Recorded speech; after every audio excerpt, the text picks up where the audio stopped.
fashion design, which says our purpose is to make companies richer, to make them able to sell more equipment or more products or more services.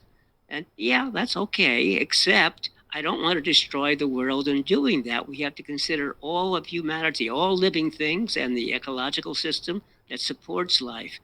That's humanity centered design. And also, we have to be, don't be colonialists, the way the British came into India and said, oh, you can't govern yourself, so we'll govern for you. No. So the human centered design people, basically what you do is you try to imagine, oh, there's some people in India. Let me see if I can do something that will help them, the poor people. And they design some of these clever things and they give them away to the Indians. No, that's not the way you do things. Nobody likes to be told what is good for them. What you do is you go and you find people who know what their problems are.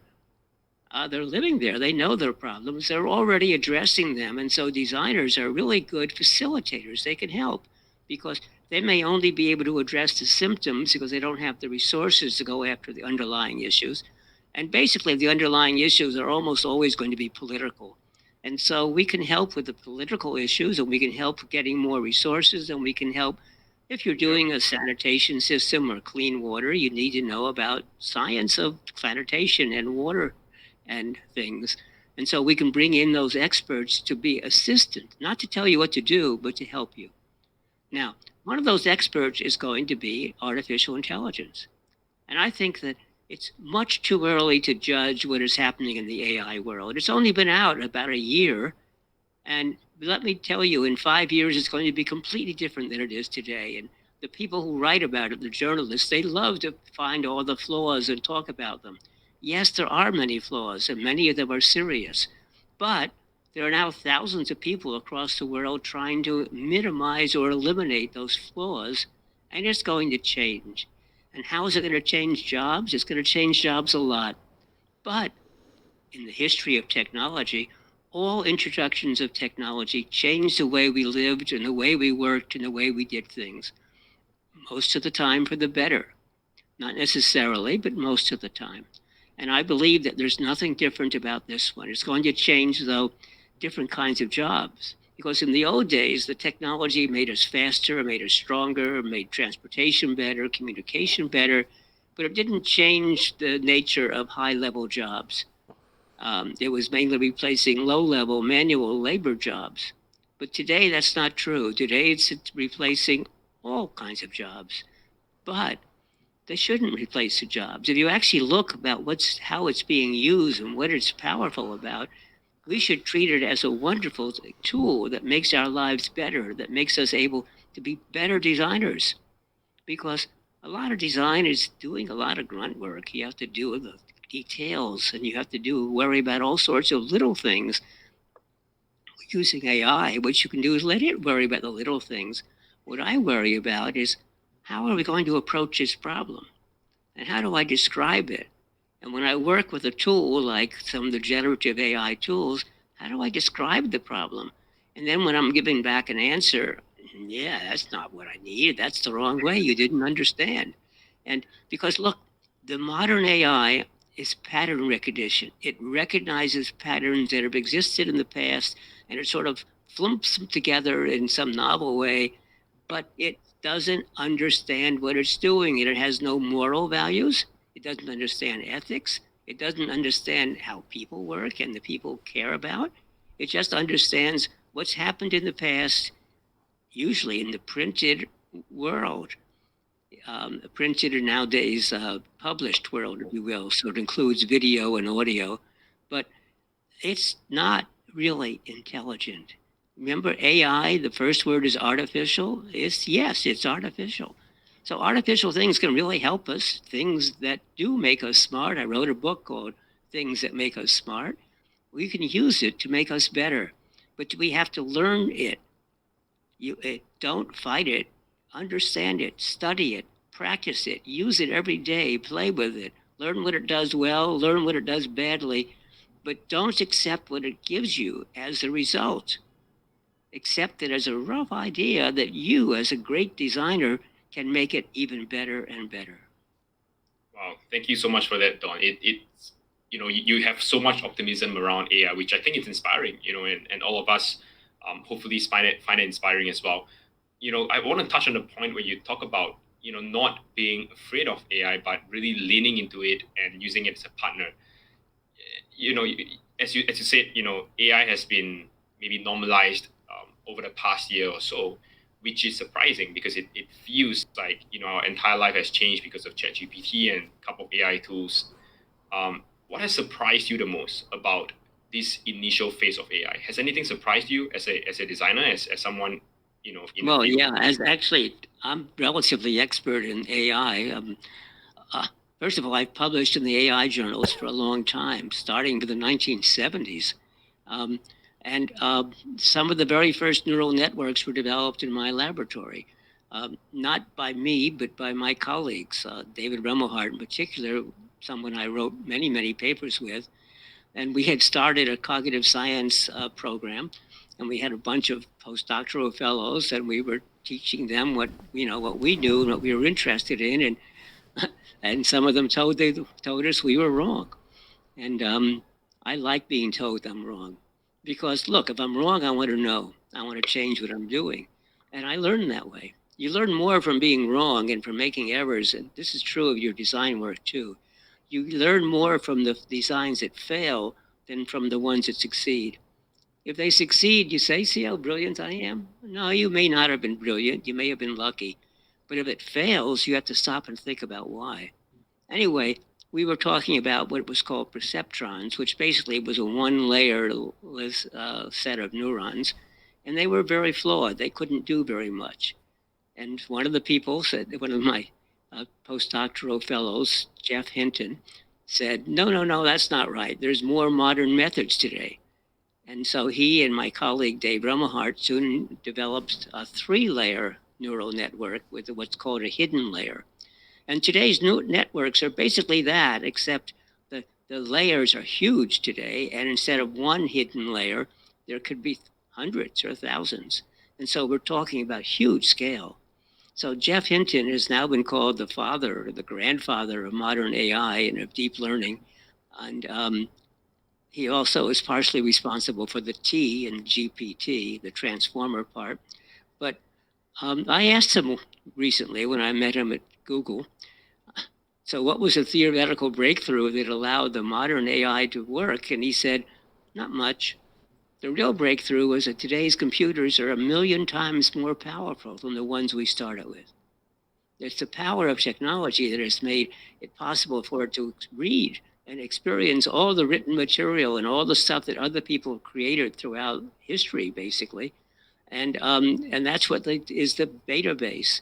So I think all of us were incredibly surprised by the power of the modern deep learning neural networks, large language models, because we never had a large language model before. The computers weren't capable of it. No one could spend $1 billion building the systems that would do this. And so everybody was surprised, including the world's best experts in AI. They were surprised. But I want to remind you that at first it seems very, very wonderful. But as we delved into the details, we realized, sometimes it makes things up. And it really doesn't understand people. And it doesn't understand life. And it doesn't understand politics. And it doesn't understand all sorts of things because it has no understanding. It's simply pattern matching, looking for patterns in the past that might match something it's trying to put together to answer your question. Is it wonderful? Yes. Is it powerful? Yes. Is it useful? Yes. Here's an example, two examples for you. One, we're going to change the way we interact with machines. Instead of looking at menus and issuing commands, we're going to be doing conversations. It's going to be conversational interaction. It's going to be, hey, drive more slowly, or please take the tourist path. I want to see the views. I want to see the sights. Or would you? How about writing? I'm trying to write this letter and I'm having difficulty. Could you make it a bit less formal, and more friendly? It sounds too much like I'm complaining.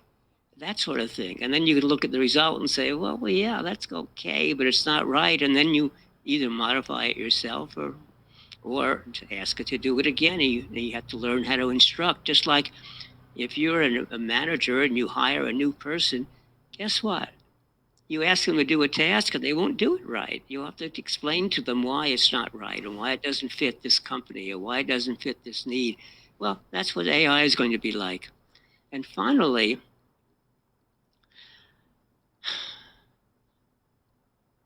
it's going to change things like instruction manuals.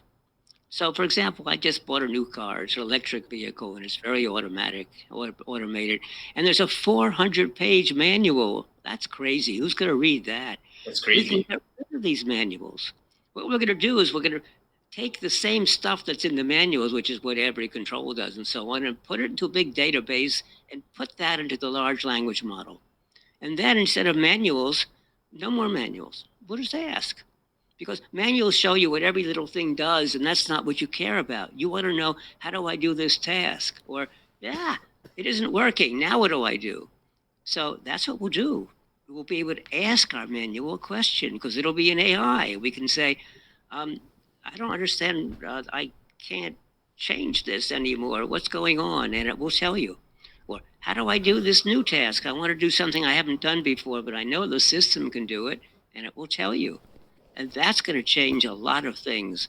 And it's you that, as a designer, you should lead the way in developing these new conversational interfaces, new conversations which are based upon specific specific information that's relevant to the tasks that we're doing.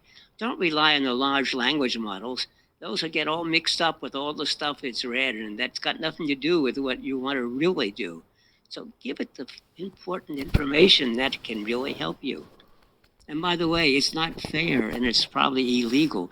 What we did is we took every other people's paintings and artworks and music and writings and we stuck them into this computer. We never asked for permission. So we have to stop that too. We have to start learning how to do this properly. But Wow. I really think there's great power in what's happening. Don, thank you so much for sharing that. This is the platform for you to voice this, and I think a lot of people would, obviously learn about your thoughts as well. And I find it extremely fascinating. I think when you talk about sort of AI, being evolved from your lab, and almost it's a machine of pattern recognition, and maybe someday it goes beyond that. We never know.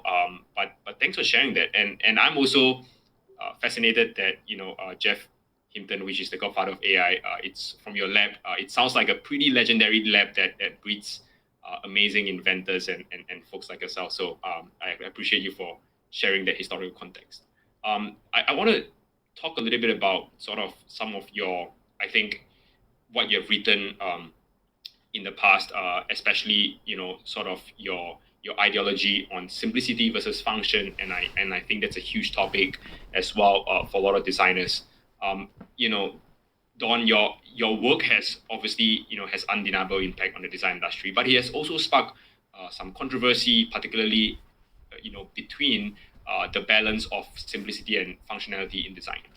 You have publicly been critical about Apple's design philosophy, which often prioritizes minimalism. And in your article, you wrote, the title "Simplicity is not always the answer." So, looking at that, how should designers and leaders think about this challenge? And what advice would you give companies facing this dilemma of simplicity, oversimplicity, and functionality? I don't think there's any issue about simplicity versus functionality. But look, complexity is in the world. Simplicity is in the head. So people who say, oh, simplicity means get rid of all those buttons and all those controls. No, they're missing the point. Actually, sometimes when you add buttons and controls, it makes things simpler, easier to use, easier to work. Take a look at how waiters now take orders. They use a handheld computer, and it's got lots and lots of different categories. It isn't very simple. It looks very complex, but it's actually simple to use because almost anything somebody wants, there's a button for. So instead of figuring out how to put in something, you just find the right button and push it. And after you've used the system for a while, you know where all the buttons are. And then there's usually a place where you can write some command that is doesn't like hot sauce or something. But The simplicity is understanding. And I like to use an example of my kitchen. My kitchen is really simple to use. If you came into my kitchen and tried to cook, you would find it a disaster. You wouldn't know where anything was. And you'd find it very confusing and complicated. Now, why is it simple for me and complicated for you? Well, because my wife and I have put everything in the kitchen where we want it to be when we use it. So we don't have knives in one section. We have different knives in different places depending upon what we're doing. So we know at that place we need this kind of a knife, and at this place we need this kind of a knife. And our everything we have is sort of distributed according to the way we use things. So therefore, it makes it easy for us to know where, first of all, when we wash the dishes, where to put them back, and second of all, when we need to find something, where it is. A new person coming in, they can't figure it out. So if I go to someone else's house and I say, "Oh, let me show you what I've learned how to cook," and I try to cook in their home, I can't because I can't find anything. So it's complex to me and simple for the people who live there. And that lesson is true of all the things. Um, I remember in the early days, I think I even put it in Design of Everyday Things. I looked at a modern bus and it was really, there were all sorts of controls. And I talked to the driver and I said, "Well, how do you learn them?" And he said, "Well, there's no problem. Everything is where it ought to be.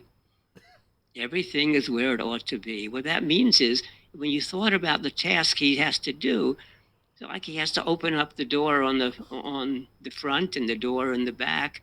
And so the controls for that, well, when he turns towards the door, there's the control. And the controls were sort of relevant to where the doors in the bus were placed. And everything else was located according to the way he needed to use it. That's good design. And that doesn't, the problem is that Apple fell in love with a great industrial designer who believed in making things look simple. Simplicity. Well, that's okay, except it got in the way of usage. Second of all, ooh, words are ugly. So got rid of the words, and so pretty soon we didn't have labels on the icons and labels on the. In fact, we even got rid of the icons. So if you want to use an Apple iPad or a phone, you have to know how to gesture, right? I have to touch from the upper right and come down, but only come down halfway, or I have to start from the bottom and go up only halfway, or maybe all the way, or maybe go halfway up and then hold my finger there. And then maybe I have to swipe left or swipe right. And who can remember which is a which, swiping left or left? I can't. And there's no way of learning because there are no labels, nothing that can remind you.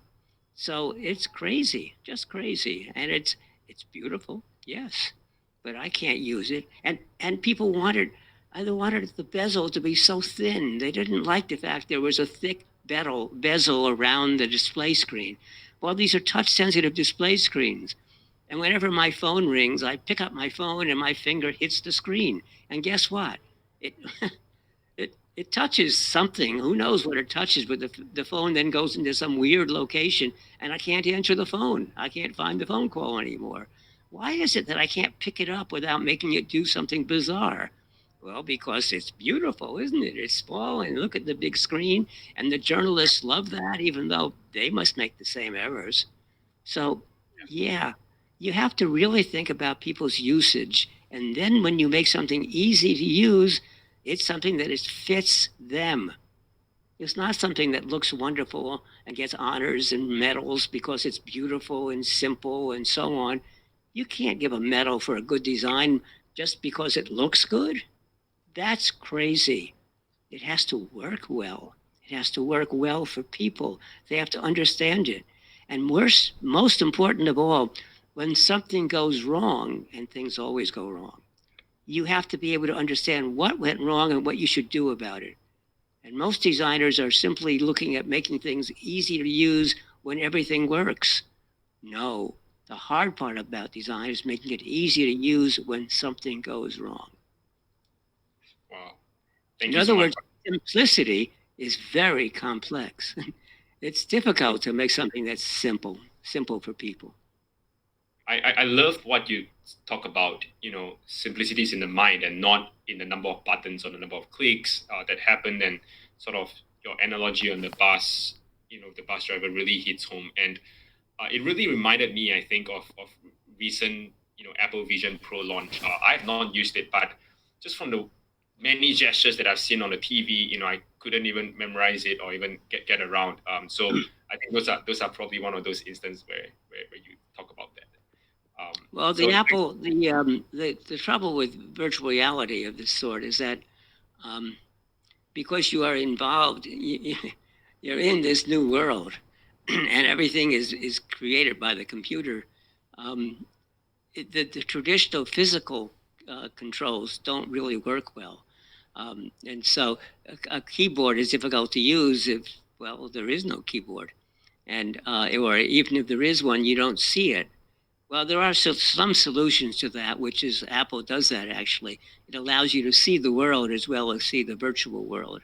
And but part of the reason you use those gestures is because we're doing different things.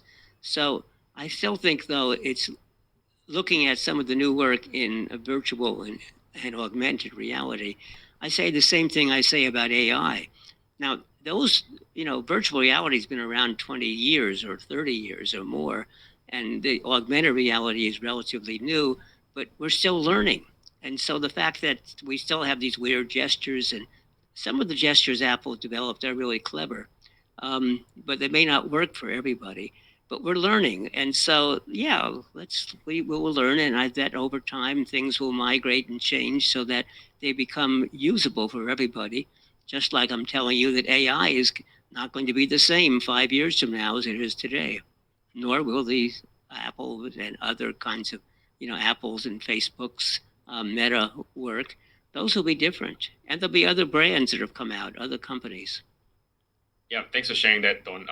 That sounds like we have two different camps of people on the Apple Vision Pro and obviously the Meta Quest. And I just want to highlight this. I think while we're at this conversation midway, that I think it would be kind of unfair to just call you a designer or a design thought leader or something along those lines. You feel more like a futurist and technologist to me, which frankly isn't really the case when I speak to designers, these days. So I want to really call that out, but I'm also curious, like, where did that come from? Like this curiosity for new technology, because when we talk about AI, when we talk about VR and AR, you seem to be very well versed with more topics than just human centered design. Oh You know, yeah, I mean, I remember I started as an electrical engineer, designing circuits, and then I wanted to design computers, but it was too early. Basically, computers didn't really exist much. The main computer was called the Remington Rand Univac, which was a monstrous computer. It was huge. You had to walk inside it actually to work on it, and it had 1,000 words of memory. I mean, those are really the early days of computers. And in fact, you programmed a machine language. There weren't any higher level languages in the early days. So I started from a long time ago. And so I've lived through the many different revolutions: the information processing revolution, the computer revolution, the telecommunications revolution, the modern revolution of new materials, batteries that are small and powerful, electric motors all over the place.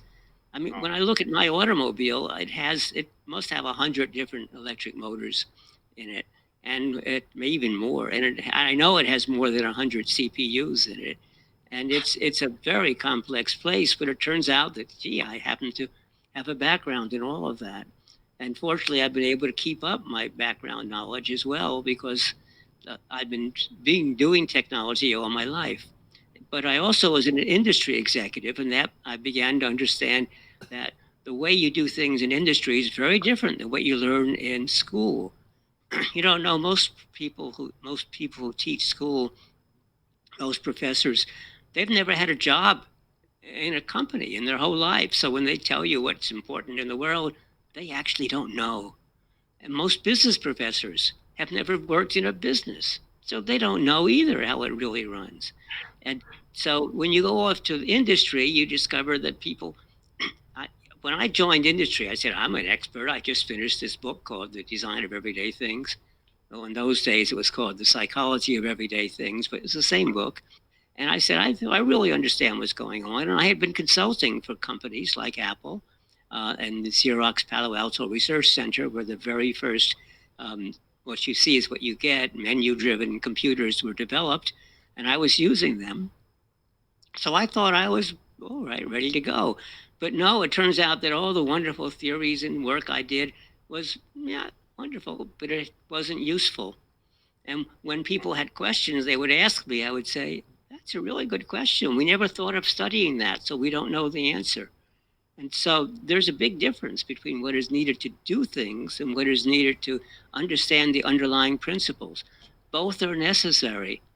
But I found that what was most valuable in my life was going back and forth between industry and academics, working in a university, studying the underlying fundamentals and trying to increase our understanding and knowledge, but going to companies and discovering what it is they needed to do in order to make a real product that you could actually use.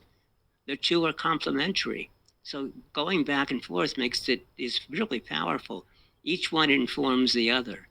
So the other thing is that our educational system has become too specialized. You learn a specialty, and they're so specialized that if you're in a department of computer science, say, you don't even understand what all the other people in the department do. The theoreticians and the software developers, they're in two completely different worlds with almost no overlap. And the same is true of every field. They become specialized that people in a department don't even know what all the other people are doing. And that's crazy because when you build something, you can't be a specialist. You have to be a generalist. You have to cut across all of these different areas. But we don't Yeah. teach people that. Now, yeah, Wow. sometimes we do in design, we teach them, oh, you have to work together. You industrial designer and graphic designer, interaction designer have to work together on a project. Well, that's good. That's important. But they also ought to bring in someone from marketing and someone from economics and someone from finance and somebody from sales, because you need to learn to work with those disciplines too, not just the people in your own major discipline. So, Yeah. yeah, but let me also point out if you want to learn about people, where do you learn? You don't learn from psychologists or sociologists or anthropologists about people. There you learn about some special little component of people. But you want to learn about people?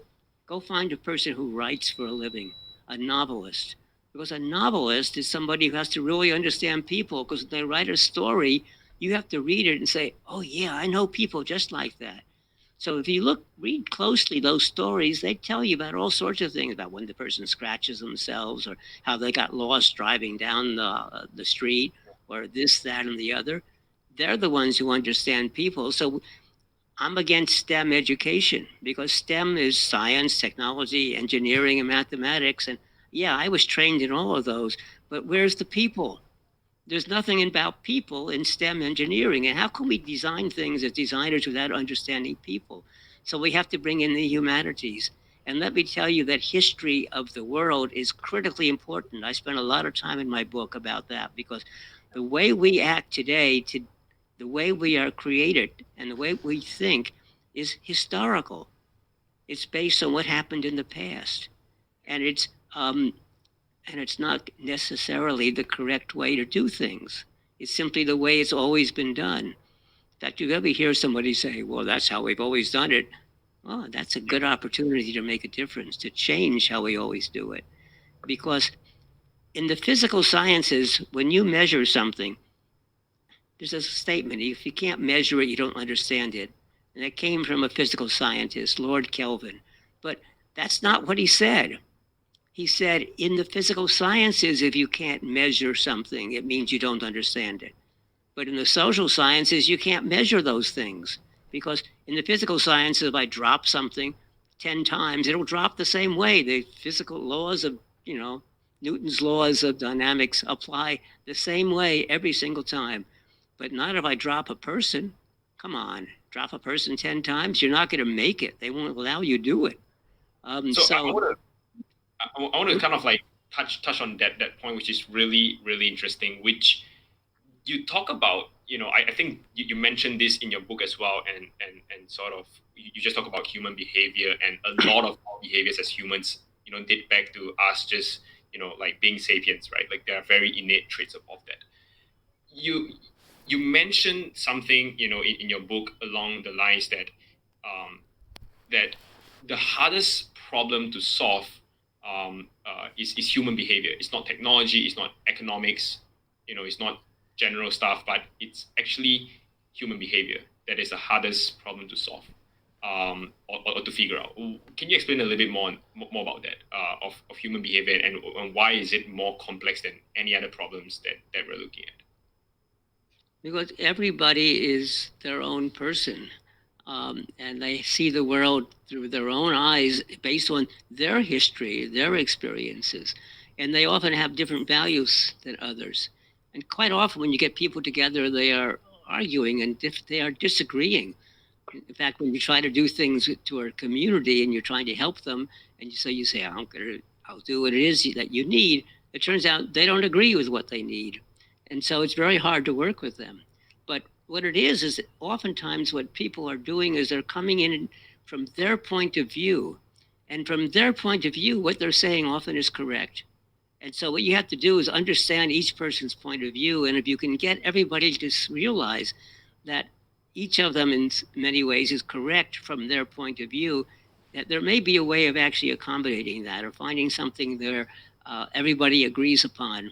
Or maybe there's a way of modifying things so there's a compromise where everybody is happy, but they don't each get what they wanted exactly, but they get it close enough.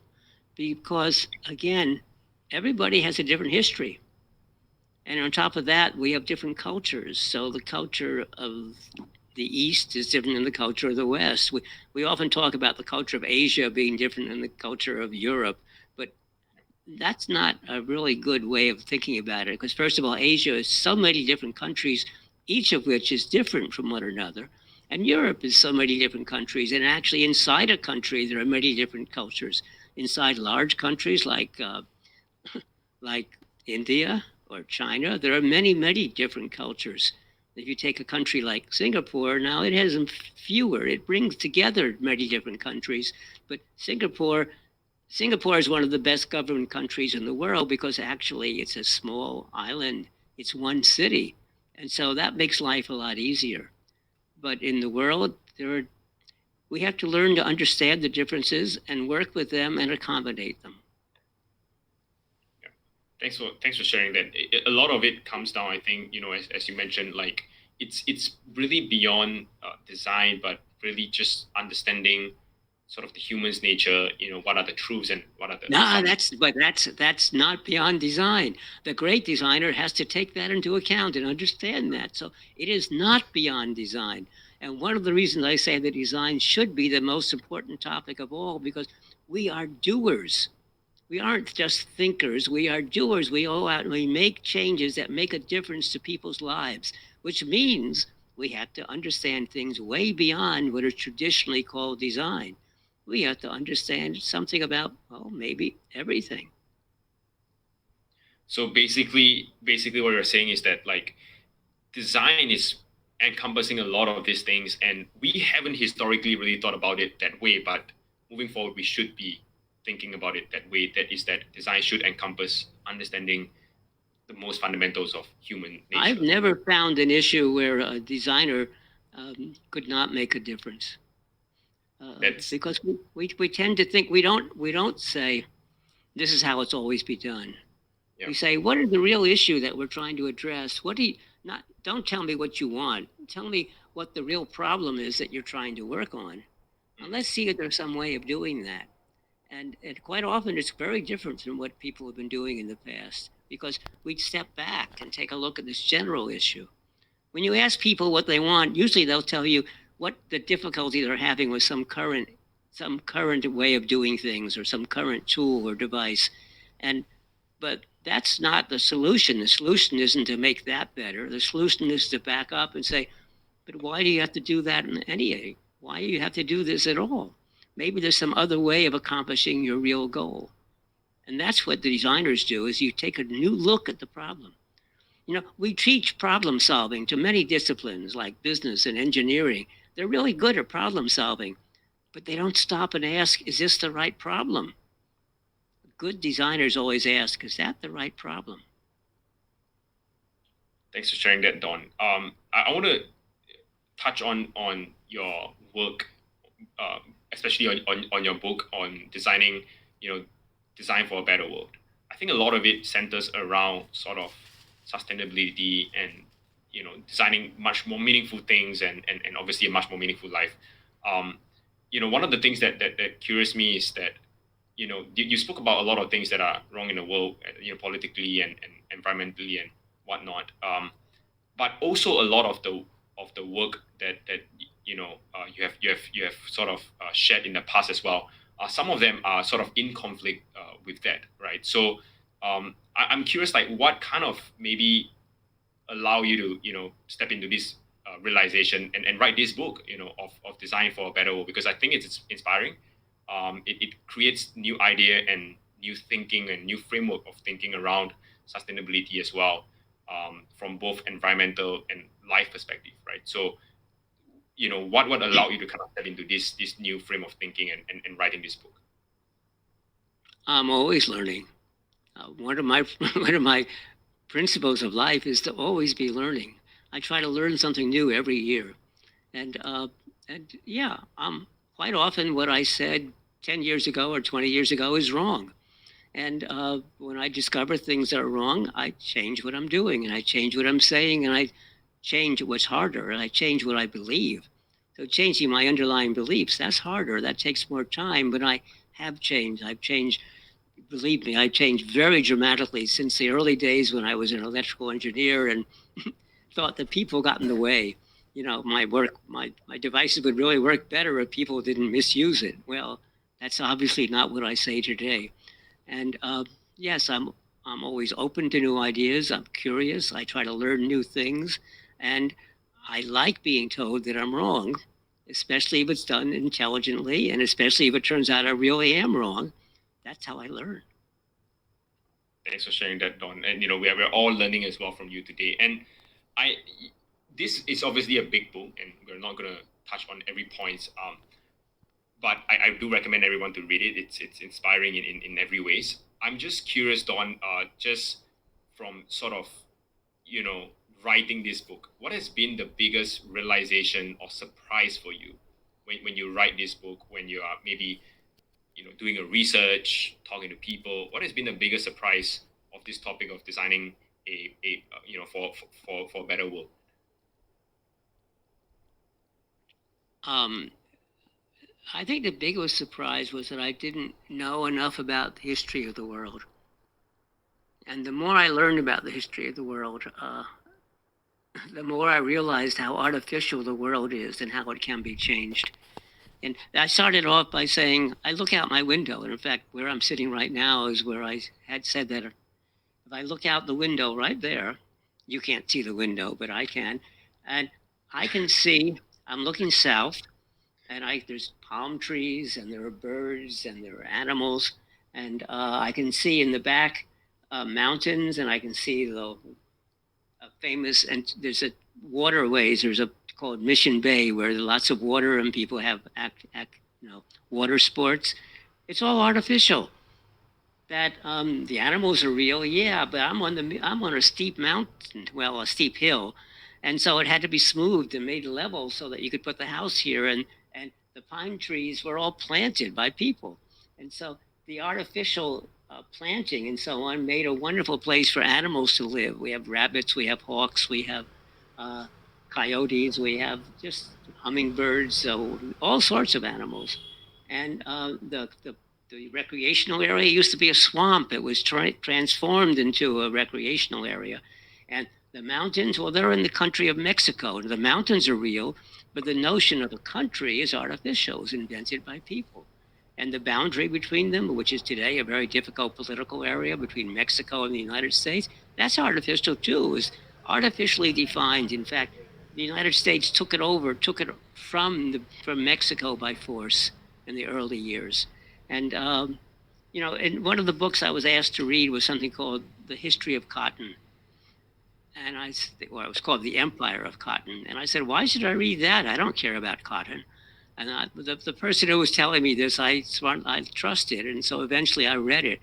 It was all about the way that English dominated the cotton trade um, in, in India, in Indonesia, growing cotton, taking it to India.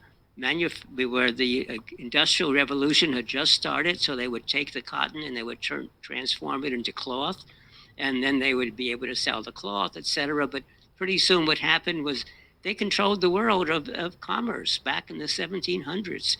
And the main reason was because they had the strongest navy in the world, not because they were right, but simply they had power. And then what happened eventually is they wanted to move it closer to England. It made it easier, and they moved into what was the United States. But people didn't want to pick cotton in the United States. So what they did was they traded the the, the fiber, the cloth they were making. They went to Africa and they traded it with the African nations for slaves, because when the African nations fought with each other, and they are always fighting, and the people that were captured became slaves. So they purchased those slaves and brought them to the United States, and that's where slaves entered the United States. And it was all about economics, and it dominated the world. It changed the whole world. And so learning about things like that, I never thought that I would have to understand cotton, but I did in order to understand what happened in the world and the impact of commerce about the way everybody lives, and the fact that we now today are still taking advantage of the poorer nations of the world by having them do the dirty work where they get paid almost nothing because, well, people in the United States or in Europe, they have to pay them too much money, so we do it in other countries. And that's not good for the world. It's not good for the world. But that's what was my biggest surprise, is how important history was to understanding the problems of today.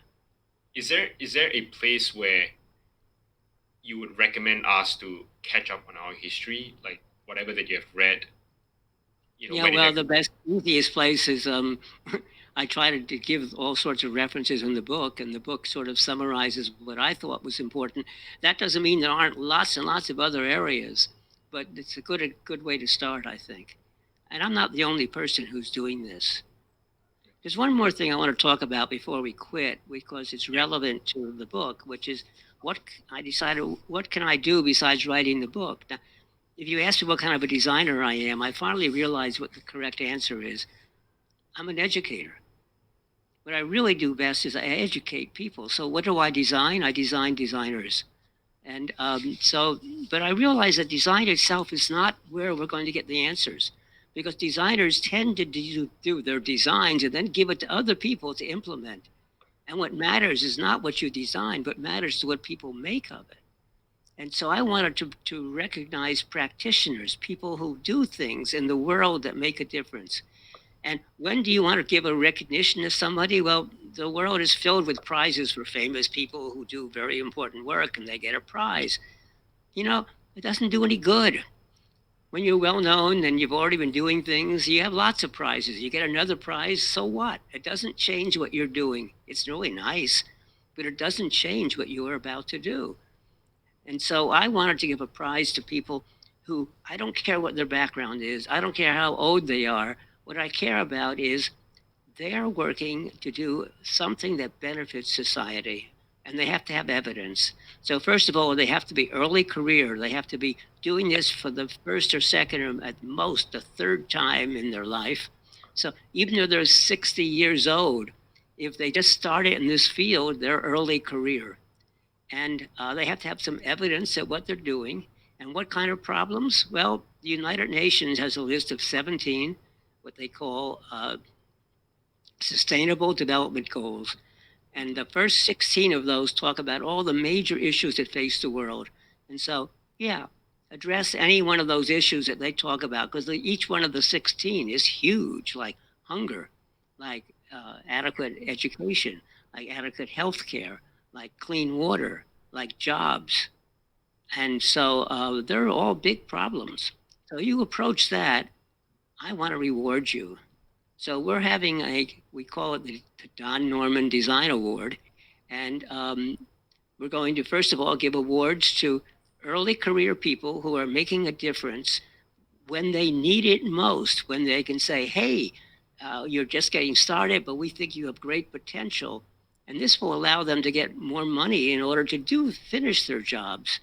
And second of all, I want to reward the educational institutions that are training people to do this. Now, the first one is a contest. The second one, no. All educational institutions that are doing this should be rewarded equally. And so we just started. We're now starting to get applications. So you just go to, it's called DNDA, which stands for Don Norman Design Award, DNDA dot design. Yep.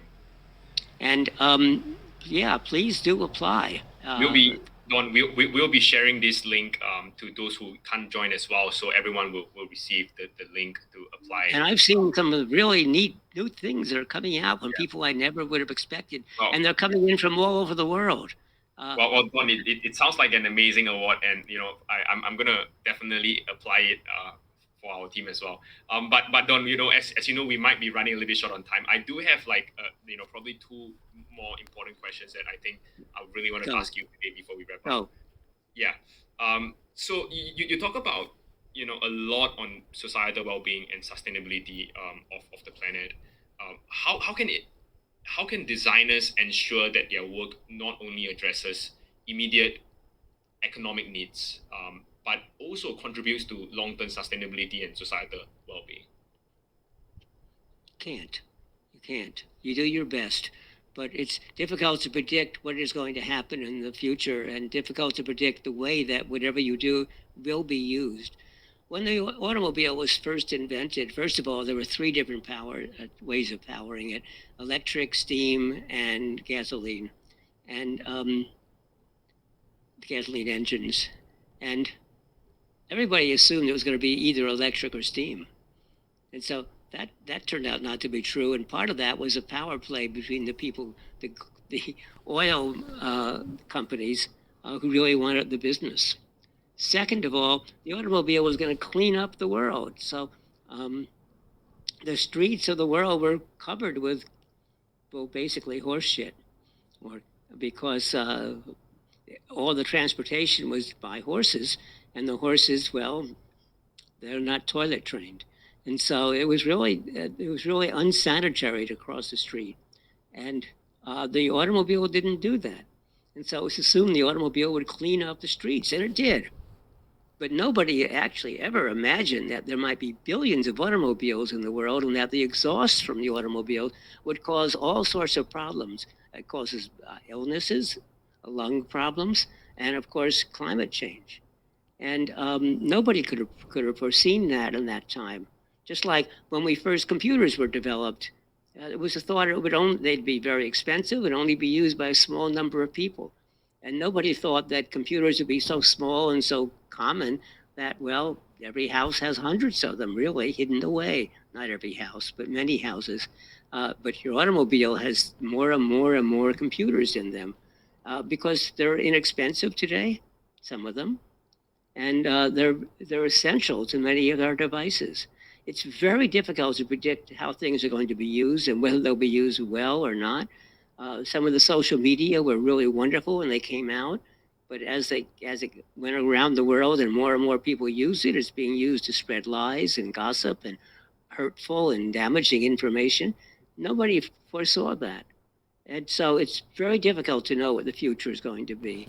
You do your best, you try to predict what's going to happen, but there's no guarantee that the thing that you built that everybody thought was wonderful and was for good use turns out to be bad.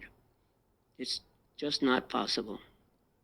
Thanks for sharing that, Don. It almost feels like, just do your best, consider the trade-offs, and just let the universe play.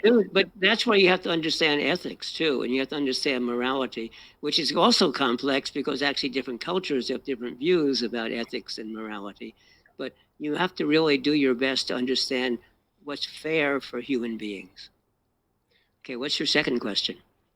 Well, I just want to quickly